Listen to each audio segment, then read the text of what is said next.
Coucou tout le monde, bienvenue dans cette nouvelle vidéo. J'espère que vous allez bien, moi ça va très bien. Alors pour cette nouvelle histoire, je vais vous raconter une story time sorcellerie. Mais juste avant de commencer cette nouvelle histoire, n'oubliez pas de vous abonner à ma chaîne, de liker cette vidéo et de partager cette vidéo au maximum afin que l'algorithme de YouTube donne beaucoup plus de visibilité à ma chaîne. Je vous en remercie. Donc, sans plus attendre, le début de l'histoire. L'histoire que je m'apprête à vous raconter s'est passée au Maroc en 1990 et la personne qui nous raconte cette histoire s'appelle Safeh. Safeh nous dit qu'elle est l'aînée de la famille et qu'elle a 2 petites sœurs et un petit frère. Safeh nous dit aussi qu'au moment des faits, elle vivait dans un immeuble au premier étage et que sa tante et sa grand-mère vivaient aussi dans le même immeuble mais au 2e étage. Malheureusement pour Safeh et pour le reste de sa famille, sa mère va décéder en 1993. Paix à son âme, Allah yarhama. Quand la mère de Safeh est décédée, c'est sa grand-mère, la mère de Safeh, qui va s'occuper de Safeh et de ses frères et sœurs. Vu que le père de Safeh travaillait, il était maçon, malheureusement il ne pouvait pas être à la maison avec ses enfants. Et c'est pour cette raison que c'était la grand-mère qui avait pris le rôle, entre guillemets, de mère de famille. C'est elle qui les habillait, c'est elle aussi qui les nourrissait, et aussi elle veillait à leur bonne éducation. Un jour, il y a un imam qui est venu acheter un terrain qui était collé à l'immeuble de là où habitaient Safeh et sa famille, et il va venir voir le père de Safeh en lui disant « Salam alaikum mon frère, toi et moi on se connaît un tout petit peu, pas beaucoup, nous sommes seulement des connaissances, mais je voulais savoir si tu voulais construire ma maison, car tu es maçon et de plus tu es un excellent maçon. » En entendant cela, le père de Safeh va le remercier et il va lui dire « il n'y a pas de problème ». Quelque temps après, les travaux de la maison de l'imam vont commencer et 1 an et demi plus tard, la maison va être enfin terminée. Quand la maison fut habitée par l'imam et sa fille de 40 ans, car l'imam était divorcé et il vivait seulement avec sa fille, et sa fille qui avait 40 ans au moment des faits ne s'était jamais mariée. Et donc, pour le remercier de son travail, l'imam va l'inviter à venir dîner chez lui avec ses enfants. Bien évidemment, le père de Safeh va immédiatement accepter. Le lendemain soir, le père de Safeh, accompagné de ses enfants, sont allés dîner chez l'imam. Tout s'est très bien passé. L'imam il a présenté sa fille au père de Safeh. Il lui a vraiment dit qu'elle avait que des bonnes qualités, qu'elle était très pieuse, que c'était vraiment une fille de bonne famille, respectueuse, etc., etc. Il a essayé de lui vendre sa fille. Par la suite, le dîner s'est terminé et le père de Safeh, accompagné de ses enfants, sont rentrés chez eux. Par la suite, l'imam, plusieurs fois par semaine, va commencer à inviter à dîner chez lui le père de Safeh. Bien évidemment, le père de Safeh, il n'arrivait pas à lui dire non, donc à chaque fois il acceptait. Mais le problème, c'est que l'imam, il avait quelque chose en tête. Il voulait caser sa fille avec le père de Safeh, parce que sa fille, elle avait 40 ans au moment des faits, et personne n'avait jamais voulu l'épouser. Donc il s'est dit, je vais essayer de la caser avec le père de Safeh. Sa femme, elle est décédée, donc c'est parfait. Un jour, l'imam va dire au père de Safeh, « Pourquoi tu n'épouserais pas ma fille ? Ma fille, elle est très pieuse, c'est une fille de bonne famille, en plus elle pourra s'occuper de tes enfants, et tu verras, elle fera une excellente belle-mère pour tes enfants. » En entendant cela, le père de Safeh va lui répondre poliment « Je suis désolé mon oncle, mais je n'ai pas envie. Moi, le seul amour de ma vie, c'était ma femme, et malheureusement, ma femme est décédée. Paix à son âme, Allah yarhama. Et depuis, j'ai pas la force et je n'ai surtout pas l'envie d'épouser une autre femme. Je préfère rester célibataire le reste de ma vie. » Au fil des semaines, le père de Safeh, il avait ressenti quelque chose de bizarre envers cet imam. Il le trouvait bizarre, mais il avait l'impression que l'imam il avait une part d'ombre en lui. Ce qui fait qu'à chaque fois que l'imam venait lui dire « Viens mon frère, viens dîner à la maison, t'inquiète pas, on va passer un bon moment », eh ben le père de Safa lui sortait à chaque fois une excuse pour ne pas aller dîner chez lui. Jusqu'au moment où le père de Safa, il a complètement arrêté de fréquenter cet imam. Quand le père de Safa croisait l'imam dans la rue, bien évidemment, il lui disait « Salam alaikum », mais stop, ça s'arrêtait là. Il ne discutait plus avec lui, il n'allait plus dîner chez lui, plus rien, ça s'arrêtait simplement au bonjour. Quelque temps après, toute la petite famille va commencer à vivre des phénomènes paranormaux dans leur appartement. Ils vont commencer par entendre des petits bruits par-ci par-là, puis par la suite, ils vont entendre des chuchotements, des murmures, des voix, des conversations, des cris, des pleurs, etc., etc. À force, les pauvres, ils commençaient à avoir très peur. Un jour, la grand-mère de Safa est allée sur son balcon pour arroser ses plantes comme elle le faisait chaque jour, et là, elle va voir que toutes ces plantes étaient mortes. Il n'y avait plus une seule plante ni une seule fleur qui était encore en vie. En voyant cela, elle était choquée. Elle s'est dit mais c'est pas possible, mes plantes et mes fleurs n'ont pas pu mourir comme ça en une journée. Elle a donc été voir son beau-fils, donc le père de Safa, pour lui dire « Regarde mon fils, toutes mes plantes, elles sont décédées, je les ai arrosées la veille, et là, quand je suis venu pour les arroser, je les ai trouvées toutes mortes. » Là, le père de Safa, il lui a dit « Ma tante, il n'y a pas de problème, ne vous inquiétez pas, on va les changer, tout simplement. » Et donc, le père de Safa, il a commencé à retirer toutes les plantes qui étaient déjà mortes. Et là, en creusant, il va trouver une feuille très très grande sur laquelle il était écrit de la sorcellerie. En voyant cela, le père de Safa va dire à sa belle-mère « Vous voyez ma tante, c'est à cause de cette sorcellerie que toutes vos fleurs et toutes vos plantes sont mortes. Mais ne vous inquiétez pas, je vais emmener cette feuille-là chez un imam afin qu'il récite du Coran sur cette sorcellerie. » Par la suite, le père de Safa est allé voir l'imam, il lui a montré cette feuille sur laquelle il était écrit des incantations et l'imam lui a dit « Ne t'inquiète pas mon fils, je vais régler tout ça, je vais réciter du Coran sur cette sorcellerie et Inch'Allah, il ne vous arrivera rien du tout. » Un jour, un matin, il y a la tante de Safa qui est venue voir Safa et qui lui a dit « Ma fille, ça te dit de venir avec moi et qu'on prenne tes frères et sœurs et qu'on aille passer la journée dans une forêt et dans un parc ?» En entendant cela, Safa, elle va immédiatement accepter. En plus, sa tante, elle lui a dit « Comme ça, on pourra passer un excellent moment dans ce parc et dans cette forêt, on pourra se balader, on pourra bien manger, bien rigoler, et en même temps, on pourra oublier tous les phénomènes paranormaux qui se passent chez nous. » C'est pour cette raison que la pauvre Safa, elle va immédiatement accepter. Avant de partir, il y a la tante de Safa qui va aller voir la grand-mère de Safa afin de lui proposer de venir avec eux passer cette belle journée. Sauf que la grand-mère, elle va refuser. Elle va lui dire « Je te remercie ma fille, mais moi je préfère rester passer la journée ici chez moi tranquillement.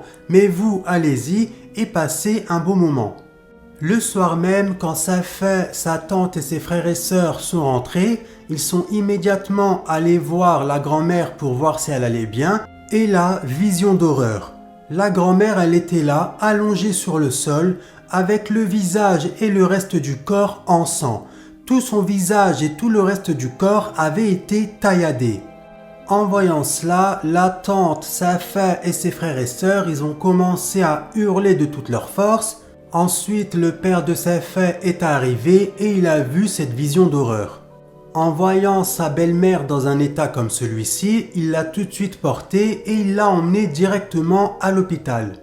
Une fois arrivé à l'hôpital, les médecins l'ont soignée et quelques heures plus tard, quand la grand-mère elle était de nouveau de retour dans sa chambre d'hôpital, son beau-fils va lui dire « Mais ma tante, qu'est-ce qui s'est passé ? Qui vous a agressé ? Est-ce qu'il y a eu des cambrioleurs qui sont venus ? Qu'est-ce qui s'est passé ? Dites-moi » Et là, la grand-mère, elle va lui dire « Il n'y a pas eu de cambrioleurs.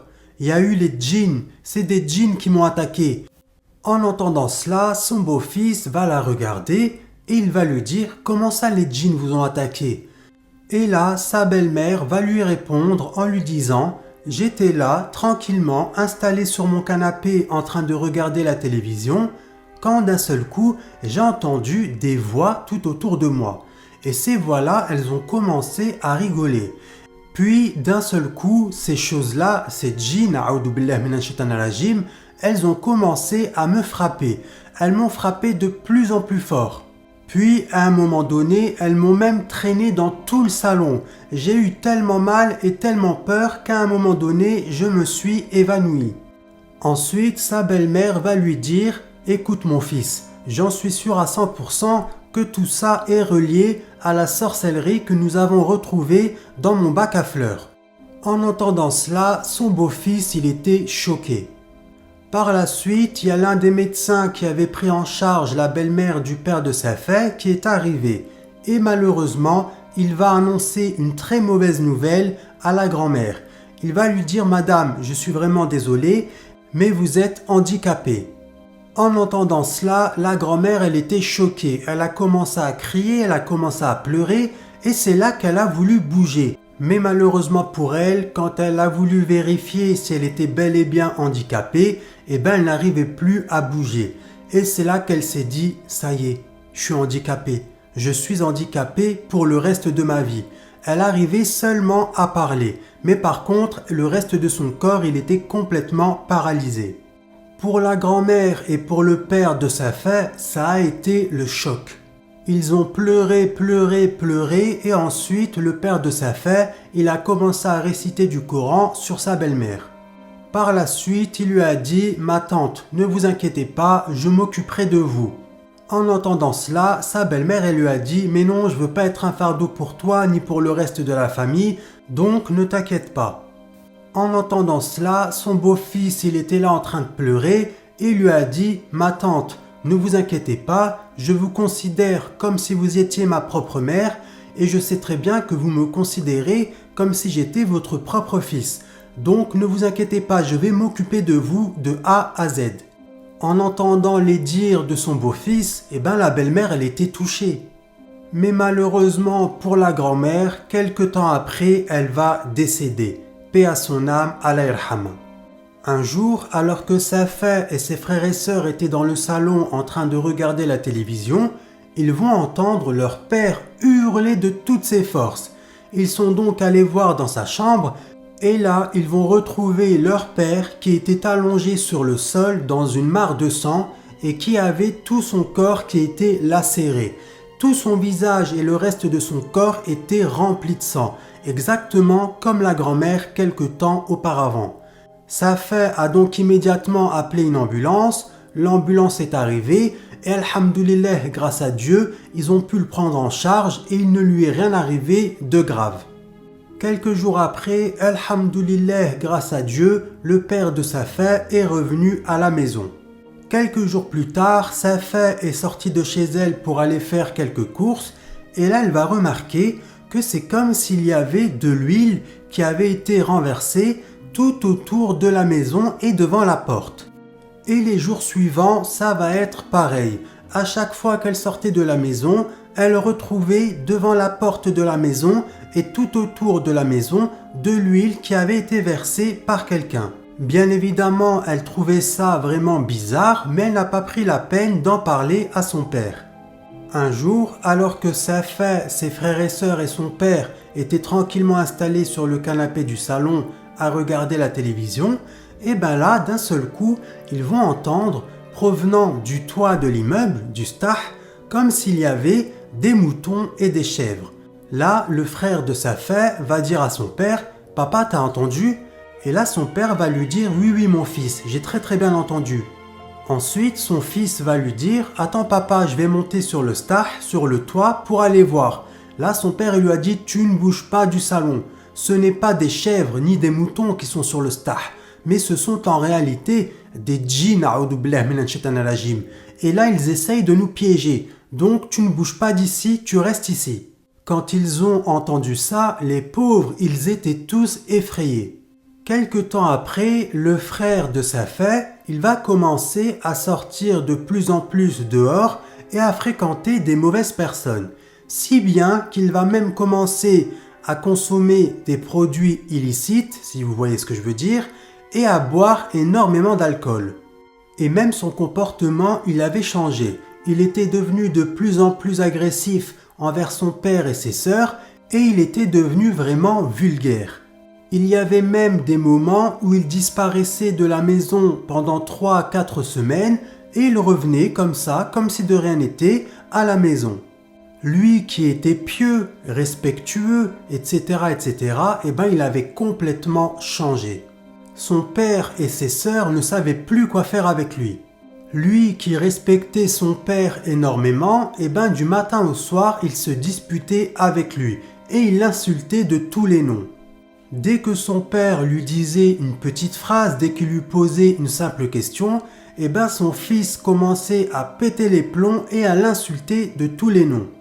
Un jour, le père de Safeh va malheureusement apprendre que ses reins avaient un problème. Il va apprendre que malheureusement ses reins ne fonctionnaient plus à 100%. En apprenant cette mauvaise nouvelle, il a donc été voir un imam afin qu'il lui récite du Coran sur lui. Et là, l'imam va lui dire « Je suis désolé mon frère, mais on t'a fait de la sorcellerie. Quelqu'un t'a fait manger de la sorcellerie. » En entendant cela, le père de Safeh, il était choqué. Il s'est dit « Mais qui c'est qui m'a fait manger de la sorcellerie ?» Et là, l'imam va lui dire « Est-ce que vous avez été mangé chez quelqu'un en particulier ?» Là, il va lui répondre en lui disant « Non, pas du tout, je mange seulement chez moi, je ne vais chez personne. » Ensuite, l'imam va lui dire « Écoute, réfléchis bien, si tu as mangé chez quelqu'un et que ça te revient en tête, reviens me voir. » Là, le père de Safeh lui a dit « D'accord, il n'y a pas de problème, si je me souviens de quoi que ce soit, je reviendrai vous voir. » Par la suite, le père de Safeh, il a été baladé d'hôpitaux en hôpitaux afin d'essayer de guérir de ce qu'il avait. Mais malheureusement, ça ne pouvait pas se guérir. Un jour, Safeh, elle a dit à son père « Je vais monter sur le stah, sur le toit de l'immeuble, et je vais mettre une radiocassette avec du Coran. Vu que nous n'arrêtons pas d'entendre des phénomènes paranormaux qui proviennent du stah, je vais monter, mettre une radiocassette avec du Coran et je vais laisser ce Coran-là toute la journée. » Elle est donc montée sur le toit de l'immeuble et elle a mis en route sa radiocassette. Quelques minutes plus tard, alors qu'elle était chez elle, elle va remarquer que la radiocassette n'était plus en marche. Elle est donc remontée sur le toit et là elle va voir que sa radiocassette, elle était en feu. Sa radiocassette était littéralement en train de prendre feu.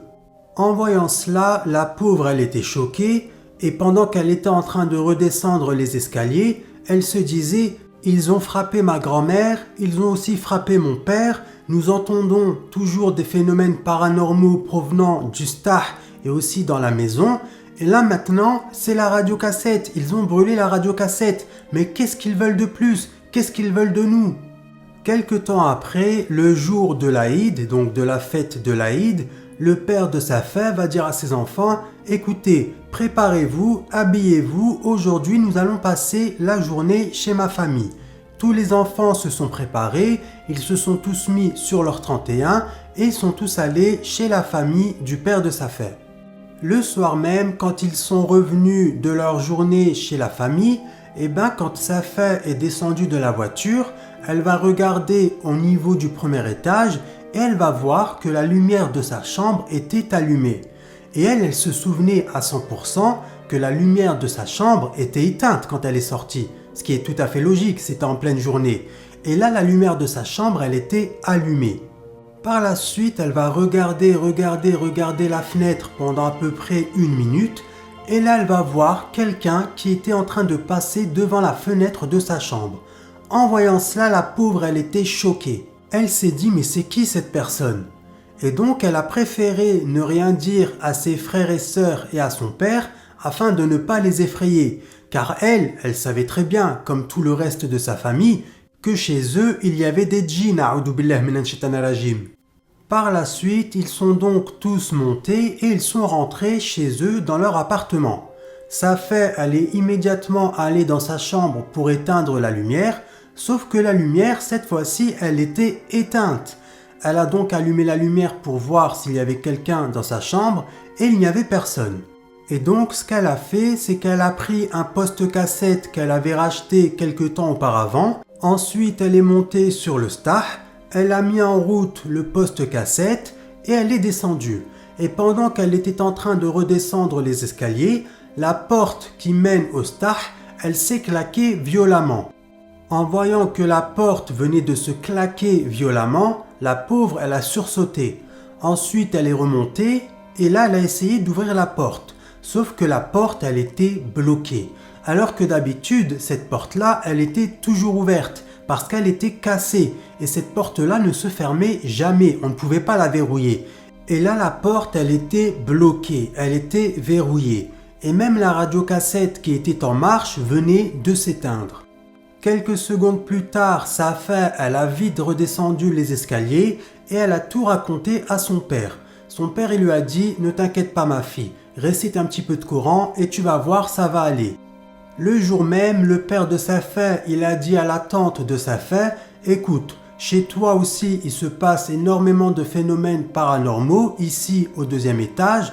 Donc ce qu'on va faire, c'est qu'à partir d'aujourd'hui, tu vas venir t'installer et vivre chez nous au 1er étage. » La tante de Safa, elle lui a dit « D'accord, il n'y a pas de problème, on fait comme ça. » Ensuite, le père de Safa, il a dit à Safa et à ses enfants « Écoutez, à partir d'aujourd'hui, plus personne ne met les pieds dans l'appartement du 2e étage. Est-ce que c'est clair ?» Là, ses enfants lui ont dit « D'accord papa, il n'y a pas de problème, on ne mettra plus jamais les pieds dans l'appartement du 2e étage. » Quelque temps après, le comportement du frère de Safa s'est encore dégradé. Il va commencer à frapper ses sœurs, il va même commencer à frapper son père et il va commencer à se disputer avec tous les voisins. À force, toute la famille ne savait plus quoi faire avec lui, ils ne savaient plus comment agir avec lui. Un soir, le frère de Safa, il a dit à son père « Je vais monter au 2e étage car j'ai envie de dormir dans l'appartement de grand-mère. » Son père, il lui a dit « Non, non, ne va pas dormir là-haut, tu sais très bien qu'il s'y passe aussi des phénomènes paranormaux. » Là, son fils, il lui a dit « Écoute, je fais ce que je veux. Si j'ai envie d'aller dormir dans l'appartement de ma grand-mère, j'y vais, je fais ce que je veux, je suis grand. » Et ensuite, son père, il lui a dit « Ok, si tu as envie d'y aller, vas-y, fais ce que tu veux. » Et ensuite, il est monté et il est rentré dans l'appartement de sa grand-mère. 10 minutes plus tard, le frère de Safa, il est redescendu en courant et il est re-rentré dans l'appartement du 1er étage. Son père, il lui a dit « Qu'est-ce qui se passe? Qu'est-ce qui t'est arrivé ?» Là, son fils, il va lui dire « Eh ben, j'étais en haut dans le salon quand d'un seul coup, j'ai vu une femme qui était devant moi, elle était debout devant moi, elle était habillée tout en noir et son visage, il était effrayant. Elle avait des ongles très très longs et très très sales, son odeur corporelle c'était vraiment une odeur nauséabonde et elle avait des yeux rouges et elle avait la peau très très noire. Et là, d'un seul coup, elle m'a dit « Ici, c'est chez moi, c'est la dernière fois que tu remets les pieds ici. Si je te revois ici, dans cet appartement, chez moi, je te casserai tes 2 jambes et je te ferai vivre un enfer pas possible que tu n'oublieras jamais de ta vie. » En entendant cela, son père il lui avait dit « Tu vois, je t'avais dit, j'avais raison, je t'avais dit de ne plus jamais remettre les pieds là-haut. Là-haut aussi, il y a des phénomènes paranormaux. Donc à partir d'aujourd'hui, tu ne remettras plus les pieds là-haut. Est-ce que c'est compris ?» Là, son fils il lui a dit « Ne t'inquiète pas, je ne remettrai plus jamais les pieds là-haut. J'ai eu tellement peur de cette djinniya, que plus jamais je ne remettrai les pieds là-haut. » Un soir, alors que Safa était paisiblement en train de dormir, d'un seul coup elle va se réveiller et elle va voir exactement la même djinniya, que son frère avait vue dans l'appartement du 2e étage. Et cette djinniya, elle va lui dire « Écoute-moi bien Safa, dis à ton père de quitter au plus vite cet appartement, autrement je vais vous faire vivre un enfer pas possible et vous allez tous le regretter. Donc tu as intérêt à dire à ton père de quitter cet appartement au plus vite. » Par la suite, Safa, elle a récité du Coran pendant à peu près 40 minutes et ensuite elle s'est rendormie. Le lendemain matin, comme à son habitude, Safa, elle va faire ses prières et elle va réciter du Coran dans tout l'appartement. Le soir même, alors que Safa était paisiblement en train de dormir, elle va rêver d'un homme. Et cet homme-là va lui dire « Safa, j'ai quelque chose de très important à te dire. Je sais très bien que tu es une fille très très pieuse, tu lis tout le temps du Coran, tu récites tout le temps tes protections et tu fais tes prières à l'heure. Donc écoute bien ce que je vais te dire. Ensuite, il va lui dire, dans la voiture de ton père, dans un certain endroit que je ne peux pas te dire, il y a plein de sorcelleries. Une fois que vous aurez trouvé toutes ces sorcelleries, il faudra les défaire. Et à ce moment-là, tout va s'arranger pour vous. Il n'y aura plus de phénomènes paranormaux dans votre appartement, ni dans l'appartement du deuxième étage. Le lendemain matin, Safeh va aller voir son père et elle va tout lui raconter. Elle va lui dire « J'ai rêvé d'un homme qui m'a dit que dans ta voiture, il y a plein de sorcelleries et qu'il fallait retrouver toutes ces sorcelleries qui étaient à l'intérieur de ta voiture, qu'il fallait les défaire à l'aide d'un imam et qu'à ce moment-là seulement, tout irait bien dans notre vie, que dans notre appartement et dans l'appartement du deuxième, qu'il n'y aurait plus de phénomènes paranormaux. » Quand il a entendu ça, son père il lui a dit « Mais non, tu as rêvé, c'est rien du tout, ce n'est qu'un rêve, dans ma voiture il n'y a aucune sorcellerie, ne t'en fais pas ma fille, ce n'est qu'un rêve, c'est rien du tout. » Ensuite, Safeh, elle va insister auprès de son père et elle va lui dire « Écoute papa, s'il te plaît, fais-moi confiance, viens, on va emmener notre voiture un peu plus loin dans la rue, contacte un imam afin qu'il vienne réciter du Coran et comme ça on va essayer de chercher dans la voiture pour trouver toutes ces sorcelleries. » En entendant cela, son père il lui a dit « Bon d'accord, écoute, si ça peut te faire plaisir, d'accord, on va faire ça. » Le père de Safeh a donc contacté un imam, bien évidemment pas son voisin, mais un autre imam en qui il avait confiance. Il lui a expliqué toute la situation, tout ce qui se passait chez lui, au deuxième étage et sur le toit de l'immeuble. Il va vraiment tout lui raconter. Il va même lui raconter le rêve qu'avait fait la veille sa fille Safeh. L'imam est arrivé 1 heure plus tard. Il a commencé à réciter du Coran devant la voiture pendant que Safeh et son père étaient en train de rechercher les sorcelleries qui étaient à l'intérieur du véhicule. Ils étaient là tous les deux en train de chercher dans toute la voiture quand d'un seul coup, ils vont trouver plein de sorcelleries qui étaient à l'intérieur du véhicule. Mais il y en avait énormément. Quand l'imam a regardé toutes ces sorcelleries-là, il va immédiatement reconnaître l'écriture de l'imam, celui qui habitait juste à côté de chez Safeh. Et là, l'imam va leur dire « Votre voisin, ce n'est pas un imam, c'est en réalité un sorcier, un très grand sorcier, et c'est lui qui vous a fait toutes ces sorcelleries-là depuis le début. » Quand ils ont entendu ça, Safeh et son père étaient choqués. Ils étaient tous les deux littéralement en état de choc.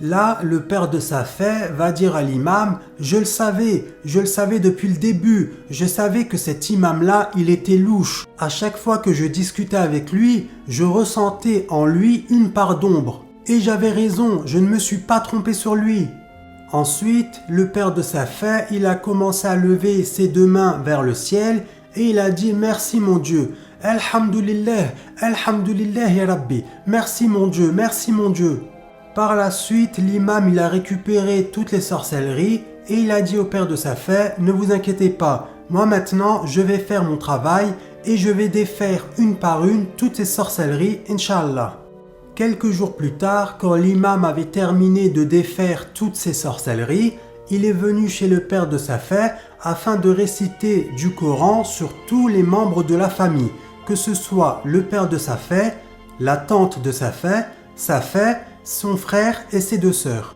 Puis, les jours suivants, pendant 1 semaine, l'imam passait chez eux donc tous les jours afin de leur réciter du Coran. Ensuite, l'imam va dire au père de Safeh « Écoutez, moi ce que je vous conseille, c'est de quitter cet appartement au plus vite parce que cet imam-là, c'est un sorcier et il risque de vous faire encore de la sorcellerie.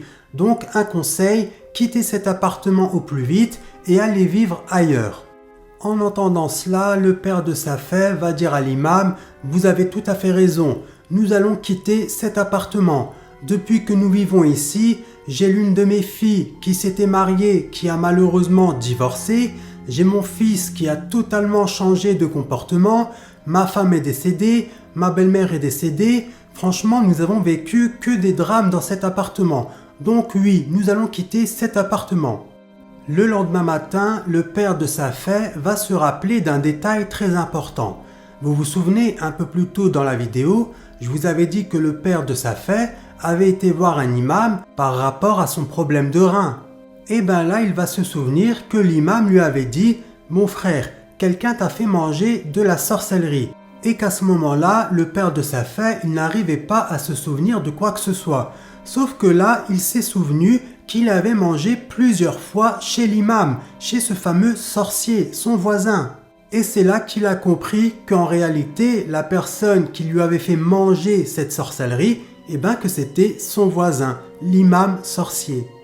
Par la suite, le père de Safeh et ses frères et sœurs, ainsi que sa tante, ont emménagé dans un autre appartement, mais malheureusement pour le père de Safeh, quelques mois après avoir emménagé dans leur nouvel appartement, il va décéder. Paix à son âme, Allah yarhamou. Quelque temps après le décès de leur père, Safeh, sa tante, son frère et ses deux sœurs sont restés vivre tous ensemble dans cet appartement. Mais malheureusement pour le reste de la famille, le frère de Safeh, son comportement malheureusement n'a pas changé. Malgré le fait que les sorcelleries ont été défaites et ouvertes, son comportement est resté le même. Il a continué à être violent et agressif envers ses sœurs. Par la suite, Safeh va se marier, mais malheureusement, elle va très vite divorcer. Et l'une de ses sœurs va même tomber gravement malade. Toutes les sorcelleries que leur voisin, cet imam, ce soi-disant imam, qui était en réalité un sorcier, a complètement bousillé leur vie. Les pauvres, ils ont vécu des maladies et des décès. En tout cas, que Dieu les protège, Inch'Allah, et qu'il les éloigne de tout mal. Donc voilà, c'est la fin de cette histoire. J'espère que cette histoire vous aura plu. Si c'est le cas, n'oubliez pas de vous abonner à ma chaîne, de liker cette vidéo et de partager cette vidéo au maximum afin que l'algorithme de YouTube donne beaucoup plus de visibilité à ma chaîne. Je vous en remercie. Je vous remercie d'avoir écouté cette histoire du début jusqu'à la fin. Quant à moi, je vous dis à la prochaine vidéo, Inch'Allah. Et quant à vous, je vous dis, prenez soin de vous. Gros bisous. Bye.